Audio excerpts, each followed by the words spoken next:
कटाक्षकिङ्करीभूता कमलाकोटिसेविता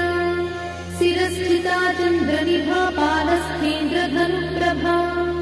हृदयस्थारविप्रख्या त्रिकोणान्तरदीपिका दाक्षायणी दैत्यहन्त्री दक्षयज्ञविनाशिनी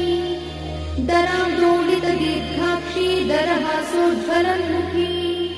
गुरुमूर्तिर्गुणनिधि गोमाता गुहजन्मभूः देवेशी दण्डनीतिस्था दहराकाशरूपिणी प्रतिपन्मुख्यराकान्तातिथिमण्डलपूजिता कलात्मिका कलानाथा काव्यालापविनोदिनी सचामरनमावाणी सव्यदक्षिणसेविता आदिशक्तिरमेयात्मा परमा पावनाकृतिः अनेककोटिब्रह्माण्डजननी दिव्यविग्रहा